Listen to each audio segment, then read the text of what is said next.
ओहो, देखो तो जरा कौन आया है। तुम्हारी हिम्मत कैसे हुई आने की? Security sir. ये फटीचर इंसान अंदर नहीं जाना चाहिए। सिर्फ अकरम सर को परेशान करने आया। मतलब तुमको एक एडवाइस दूं, अपनी गरीबी को ना थोड़ा सा एक्सेप्ट कर लो और उसके हिसाब से लाइफ में आगे बढ़ो। अब तुम्हारे पिताजी अकरम सर की गाड़ी चलाते थे तो उसका मतलब ये थोड़ी हुआ कि वो दोनों दोस्त हो गए। अब जब तुम्हारे पिताजी को उनके आगे पीछे घूमने से कोई फायदा नहीं हुआ तो तुमको कैसे हो सकता है उनके आगे पीछे घूमने से? सनी की बात सुन अभिनव को गुस्सा आ रहा था। वो सनी की बदतमीजी से तंग आ गया था। वो चाहता तो उसे मुक्के से जवाब दे सकता था, लेकिन उसने अपना फोन निकालना बेहतर समझा। वो अकरम को फोन मिलाने वाला था, पर इससे पहले कि वो अकरम को फोन मिला पाता, ये आप लोग क्या कर रहे हो? ये मेरे साथ है। You wanna say something? आप जा सकते हो, आप मेरे साथ चलो। ये देख सनी के होश उड़ गए। उस दिन पार्टी में और यहाँ भी अभिनव ने सनी को गलत साबित कर दिया था। तुम्हें अकरम ने बताया कि मैं यहाँ क्यों आया हूँ? ये सुनते ही जेनी के कान खड़े हो गए। अभिनव जैसा आदमी जो यहाँ नौकरी लेने के लिए आया था, वो अकरम को अकरम कहकर बुला रहा था। जेनी ने इस सवाल का कोई जवाब नहीं दिया। जवाब नहीं दिया तुमने मेरी बात का। जेनी ने जिस तरह से सॉरी कहा, अभिनव को समझ आ गया था कि वो उसे पसंद नहीं करती थी। जेनी ने इतने में अपनी टेबल पर रखा एक पेपर उठाया। उस पेपर पर उन नौकरियों के नाम लिखे थे जो अभिनव कर सकता था।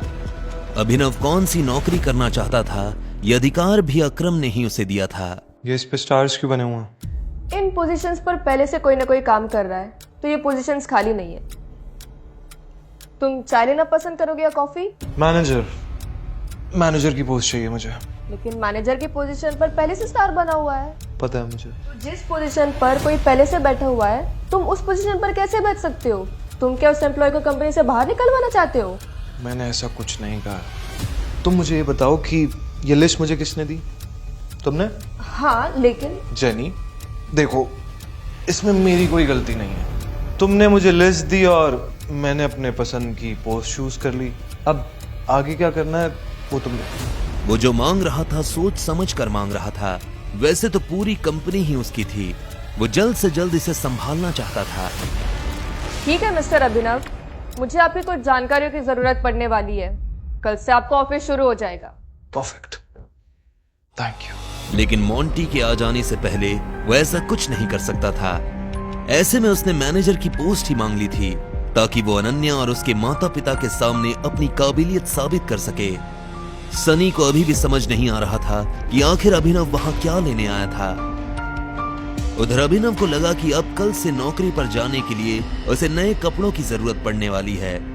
कपड़ों के साथ साथ उसे अपना फोन भी बदलने की जरूरत थी।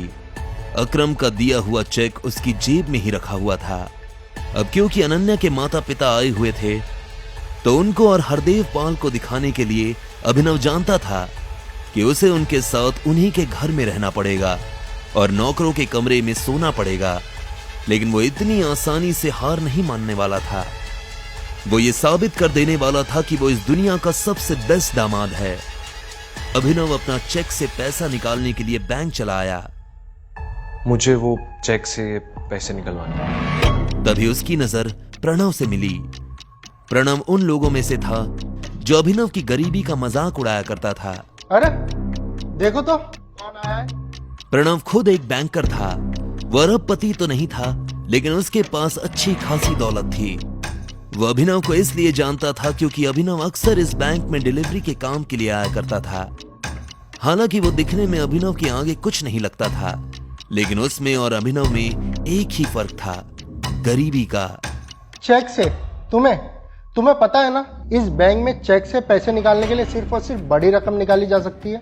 मेरा रकम बहुत बड़ा है, इसलिए यहाँ पे निकल भी नहीं पाएंगे, इसलिए मैं मैनेजर से मिलना चाहता हूँ। तुम्हें इसकी जरूरत नहीं पड़ेगी। बताओ चेक मुझे। प्रणव ने बिना देखे अभिनव और बाकी लोगों की आंखों के सामने चेक फाड़ दिया। अबे दिमाग खराब है क्या तुम्हारा? ये क्या किया? सिक्योरिटी, इस आदमी को बाहर निकलवाओ यहाँ से। फर्जी चेक लेकर बैंक में आता है, बैंक वालों को बेवकूफ समझता है। पुलिस बुलाकर अभी अंदर करवा दूंगा तुझे। लेके जाओ इसे। प्रणव और बाकी लोगों को अभिनव को इस हाल में देखकर बड़ा मजा आ रहा था। क्या हो रहा है? यह आवाज और किसी की नहीं बल्कि बलराज की थी। उसने अभिनव को दूर से ही पहचान लिया था। बलराज को देखते ही अभिनव की जान में जान आ गई। अब कोई उसका कुछ नहीं बिगाड़ सकता था। सॉरी सर, मुझे पता नहीं था आप यहाँ इस तरह आ जाएंगे। मैं तो बस इस आदमी को फ्रॉड करने से रोक रहा था। छोड़ दो इसे। अभिनव चुपचाप बलराज के पीछे चला जा रहा था।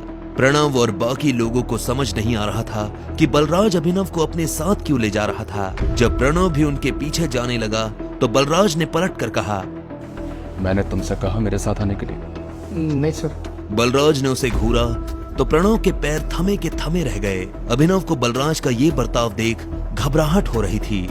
वो बस यही उम्मीद कर रहा था कि बलराज ऐसा कुछ न कर दे जिससे उन लोगों को अभिनव की पहचान के ऊपर शक हो जाए।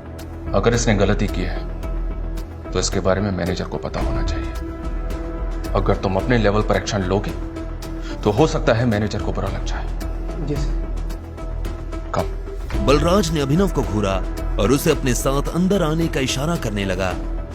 दोनों एक साथ मैनेजर के केबिन में दाखिल हो गए थे। मैनेजर अपनी कुर्सी पर बैठकर कंप्यूटर पर काम कर रहा था। बलराज ने उसका ध्यान अपनी तरफ खींचने के लिए दरवाजे को जोर से बंद किया। अचानक से मैनेजर की नजर दरवाजे पर पड़ी। जब उसने देखा कि सामने बलराज खड़ा है। अरे बलराज सर, आप यहाँ कैसे? मुझे बुला लिया होता। बैठिए बैठिए ना। कहिए कैसा आना हुआ? वैसे तो मैं अपने किसी काम से आया था, लेकिन बाहर तमाशा देखा तो सोचा कि सबसे पहले मैं तुमसे इस बारे में बात करता हूं। बताइए ना। तुम जानते हो यह साहब कौन है? उसकी नजर उसके चेहरे से फिसलते हुए उसके हाथों और आखिर में उसकी अंगूठी पर पड़ी। जैसे ही उसने अंगूठी पर बने उस निशान को देखा तो मैनेजर का मुंह खुला का खुला रह गया। बाप रे बाप, ये टाइगर है। ये कौन है? ये उस टीम का आखिरी हिस्सा है जिस टीम के तुम कैप्टन हो tiger. I am very sorry, मुझे माफ कर दीजिए। टाइगर, आप कितनी देर से यहाँ हैं? मैं आपके लिए क्या कर सकता हूँ? बस इसकी जरूरत नहीं है। एक चीज का ध्यान रखना, इनके अलावा और तुम्हारे अलावा किसी को नहीं पता चलना चाहिए कि मैं टाइगर हूँ। जी।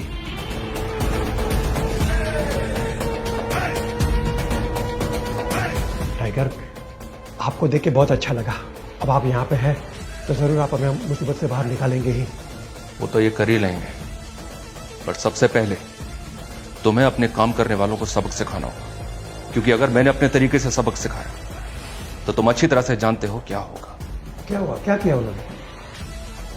और अभिनव के साथ जो हुआ उसने मैनेजर को सब बता दिया। ये सुनते ही मैनेजर का खून खौल उठा।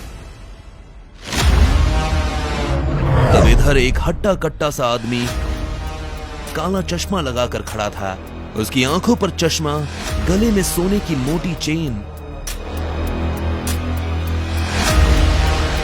अभी अभी खबर मिली है कि टाइगर लौट आया है। आप कहें तो? अभी नहीं, अभी तो आया है। थोड़ा उछलने कूदने दो, और हाँ, इस बार पिंजरे में डालने की गलती मत करना।